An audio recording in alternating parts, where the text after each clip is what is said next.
Salut les amis, ici Shadow pour une nouvelle vidéo et donc aujourd'hui on va faire une random review, ça faisait longtemps et bien aujourd'hui comme vous le savez la plupart du temps dans les random reviews c'est soit du Transformers compagnie tierce, soit du Marvel parce que je suis très fan de Spider-Man, mais aujourd'hui c'est DC qui va prendre la main étant donné qu'on va parler de cette figurine. Alors je vous montre la boîte rapidement, c'est pas quelque chose que j'ai l'habitude de faire hors Lego. Mais voici pour la figurine. Donc c'est la figurine de NECA. C'est Batman du jeu vidéo Batman. Et vous allez vite comprendre pourquoi. Donc NECA a sorti une ligne de figurines. C'est-à-dire Predator, on va retrouver Terminator, on va retrouver, je crois, Schwarzenegger justement dans ce même esprit que Terminator, que Predator. Enfin, plusieurs figurines comme ça, et Robocop aussi par exemple, qui sont tirés de leur sprite de jeunesse, donc de jeux 8 bits. Ce qui est, je trouve, plutôt cool perso. C'est une bonne idée, je trouve, et donc Batman en fait partie.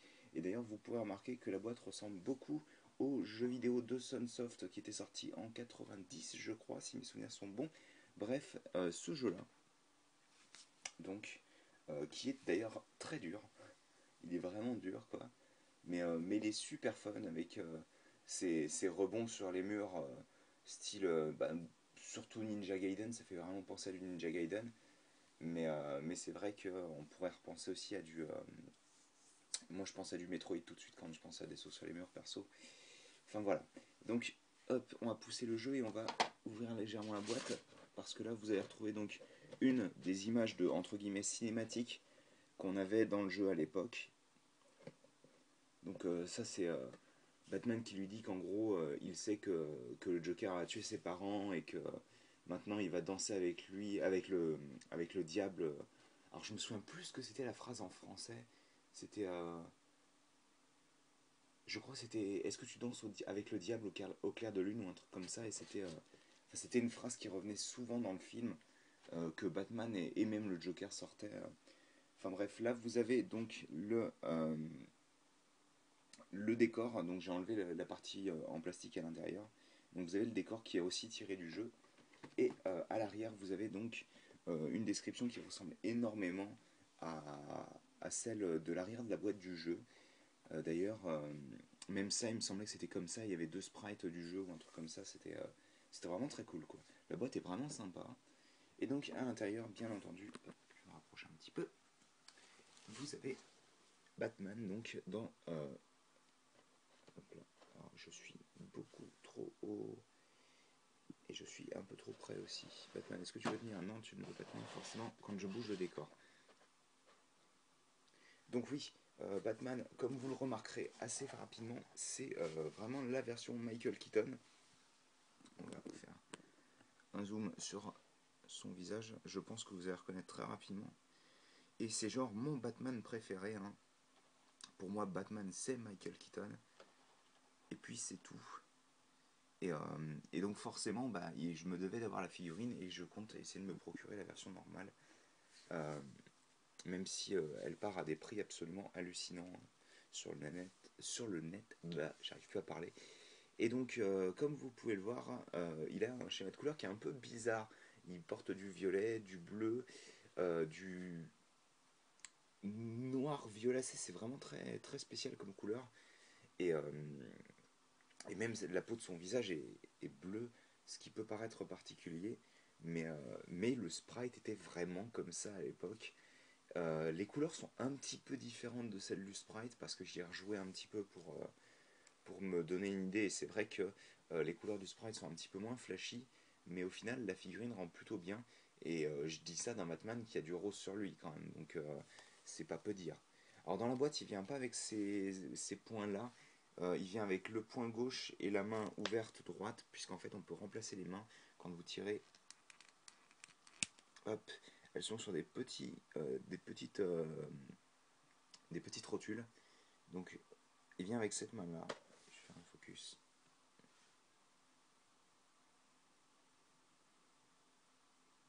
Donc c'est vraiment une main, on va dire, pas exactement ouverte, mais c'est dans le même état d'esprit, quoi. Et en fait, cette main permet principalement de tenir son grappin qu'il utilise aussi dans le jeu d'ailleurs. Hop, donc le grappin que voici, et qui reprend exactement le grappin qu'il utilisait dans le film, ce qui est vraiment très cool encore une fois. Et il suffit juste de faire, alors, de le glisser dans sa main, voilà. Comme vous pouvez le voir, il le tient parfaitement. Et ensuite, bah, vous lui donnez une pose qui fait classe. Enfin, une pose qui fait classe. Le truc, c'est que il, il bougeait tellement peu dans le film, en fait. Il était tellement statique, en fait, que c'est difficile de lui donner une pose qui représente bien ce qu'il faisait dans le film. Mais bon, vu que là, on est dans le jeu vidéo, enfin, vous voyez, les poses statiques marchent vraiment très bien avec lui. Il a vraiment une bonne présence, on va dire. Donc, en plus de cette main, vous avez aussi, et je parlerai des articulations à la toute fin, vous avez aussi un autre point gauche. Comme vous pouvez le voir, il a un trou, ce point gauche. Donc, je ne vais pas le mettre parce que celui-ci a tendance à ne pas tenir. Mais je vais vous faire un. Enfin, pas tenir, pas sur la main, mais vous allez comprendre juste après. Mais en fait, cette pièce-là est faite exprès pour pouvoir fixer le batarang dans sa main. Le batarang qui, encore une fois. Alors, je me souviens plus s'il l'utilisait euh, dans, dans Batman ou s'il l'utilisait uniquement dans Batman Returns. C'est très probable qu'il l'utilise dans Batman, mais j'ai plus de souvenirs parce que je l'ai regardé il y a que quelques mois, donc malheureusement ça remonte. Mais, euh, mais c'est exactement encore une fois le Batarang, même que à ces niveaux-là il se repliait et tout pour pouvoir être rangé dans la ceinture. Enfin voilà quoi, c'est vraiment le Batarang comme je le connais des films quoi. Et donc en fait on est censé pouvoir mettre le Batarang dans sa main. Le souci c'est que ça ne tient pas en fait. J'ai essayé plusieurs fois, plusieurs techniques et tout, ça ne tient pas. Et après vous pouvez le mettre en équilibre dans sa main, mais en général il va tomber de toute manière. Donc bon, moi je préfère utiliser justement cette main-là pour pouvoir le mettre. Alors je crois qu'il vaut mieux le mettre dans ce sens-là, dans cette main. Voilà, par exemple, vous lui mettez dans la main. Et d'ailleurs, ça vous permettra de remarquer que même sur le gant, vous remarquerez les petits détails sur la paume de la main. Il avait vraiment ça sur ses gants dans le film. Enfin, plein de petits détails qui font que cette figurine est vraiment très réussie selon moi. Et j'en suis extrêmement content. Bref, on a parlé des pièces en plus. Maintenant, on va vraiment parler des articulations. À commencer par la tête. Et vous vous dites, mais attendez, il bougeait pas la tête vu que le col était en train de se mettre sur le chemin à chaque fois. Et en fait, si vous voulez, cette partie-là, là, je vais faire un focus.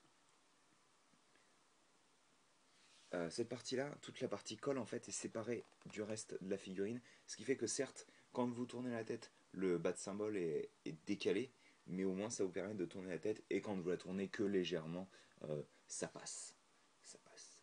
Et puis quand vous vous mettez comme ça en général, bon, c'est pas non plus, c'est pas imbuvable quoi. Ça rend plutôt ok. Donc la tête est sur au moins un pivot, on sent légèrement un certain jeu. Donc je pense que c'est sur un ball joint, je suis pratiquement sûr d'ailleurs, parce qu'il me semblait avoir vu la tête retirée du corps, et c'était une grosse rotule quoi. Au niveau des épaules, je vais pousser la cape, on a un pseudo ball joint en fait qui permet donc de pivoter vers l'avant et vers l'arrière et de ramener sur les côtés. Sur le coude et le biceps, on peut plier le coude à peu près 90 degrés, tout petit peu plus, et donc pivoter le bras. On peut aussi pivoter le gantelet à l'avant-bras, donc ce qui fait que en fonction de où vous voulez les pics sur la figurine, c'est assez cool ça. Parce qu'en général, il laisse pas trop de choix, c'est soit à l'arrière, soit sur les côtés, donc là vous avez le choix. Et donc, comme je disais, chacun des poings et des mains, entre guillemets, sont sur rotule. Ce qui est assez cool, c'est que le torse est entièrement sur une sorte de grosse double rotule, ce qui fait qu'il est très très expressif le torse. Vous pouvez vraiment plier le torse de Batman comme ceci, pour vous donner un idée par rapport là, il est censé se tenir droit. Si je le pose sur le sol, il sera comme ça. Donc c'est quand même assez impressionnant. Et si vous voulez, vous pouvez aussi faire comme ceci, même si c'est moins utile, je trouve, pour les poses. Mais ça marche pas mal. Au niveau des articulations des jambes, on va retrouver donc 90 degrés à l'avant et sur les côtés. Donc sachant que la partie, on va dire, des hanches est en plastique, toute cette partie-là est en plastique mou. Vous avez aussi un pivot au niveau de la cuisse qui est pas super utile, surtout qu'en plus vous avez aussi le pivot qui se retrouve au niveau du genou, genou qu'on peut plier à 90 degrés. Et par contre, alors, je pense que c'est un ball joint, je sais pas trop. Ouais, c'est un ball joint qui a. En fait, c'est-à-dire que vous avez la rotule qui est au niveau du pied et vous avez la partie qui accepte la rotule qui est au niveau du tibia. Ce qui fait que vous avez quand même un petit peu d'articulation au niveau des pieds, ce qui fait que même quand vous écartez les jambes comme ça, il peut avoir les deux pieds sur le sol sans problème, quoi. Donc bon, c'est plutôt cool. Pour du NECA, la figurine est bien articulée et elle rend vachement bien, je trouve. Donc voilà pour les articulations. Donc je vais mettre une petite pause. Ah oui, parce que je vous parle des articulations, mais ce que vous avez sûrement remarqué, vous, depuis le début de cette vidéo, c'est surtout la cape. Hop. Cape qui est absolument... Hop là. Batman, est-ce que tu peux tenir, s'il te plaît? Cape qui est absolument gigantesque. Alors je vais me replacer parce que c'est vrai que... Hop. Quand je dis gigantesque, je ne déconne pas. Donc ouais, il y a moyen de faire des trucs assez cool avec. Par exemple, imaginons... Ah, tenez, ça va faire ma pause de fin d'ailleurs, je pense.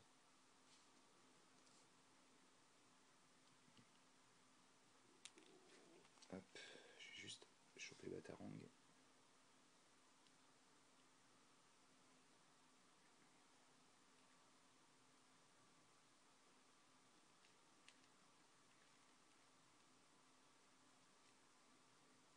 Alors, c'est pas facile forcément. Quand on est en vidéo, on peut pas prendre son temps.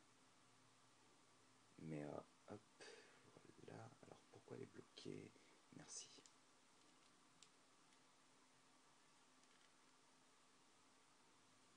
Alors, je sais pas si elle va rendre bien la caméra parce que je cache la plupart de la figurine avec la cape.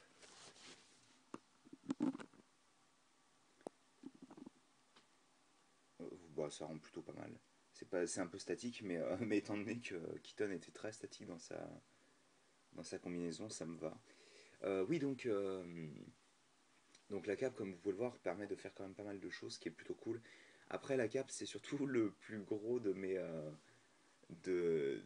plus grosse de mes peurs plutôt, parce que c'est une cape qui est très très grande, assez jolie, mais par contre qui n'est pas de qualité parfaite. C'est-à-dire que comme vous pouvez le voir, elle a tendance à légèrement s'effriter, ce qui fait que je pense qu'elle va s'abîmer assez vite si vous jouez de manière constante avec.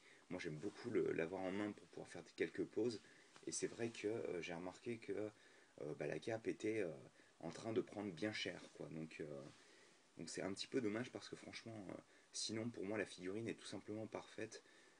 Et c'est assez rare pour moi de dire qu'une figurine est parfaite parce que bah, il y a toujours des défauts, mais là pour le coup les articulations sont bonnes, plus que ce que NECA nous habitue en général. Vous avez vraiment un schéma de couleur qui à la première vue ne pourrait rien rendre du tout et au final se retrouve à être bah, plutôt cool quand même, quoi. Et bon, certes, il n'y a pas énormément d'accessoires, mais il y a ce qu'il faut, c'est-à-dire que vous avez le grappin, le batarang et les mains pour les tenir, même si malheureusement celle du batarang n'est pas très utile. Et, euh, et donc, bah, moi je pense que je peux la recommander sans aucun problème. Donc pour ceux qui n'ont pas vu la live, je l'ai commandée sur Big Bad Toy Store. Elle était à 20$. Sachant que, par contre, bien entendu, ne la commandez pas seule parce que sinon vous allez avoir des frais de port assez ahurissants. Je pense pas qu'elle soit trouvable en France du tout. Euh, que ce soit cette version là ou la version noire, c'est même pas la peine d'y penser, je pense. Donc commandez-la directement sur le net si vous la voulez, parce que là pour le coup c'est mort pour pouvoir l'avoir en non-import, on va dire. Enfin voilà. Donc bah écoutez, j'espère que vous avez apprécié cette petite vidéo. Et nous on se retrouve très bientôt pour de nouvelles vidéos. Allez, à plus.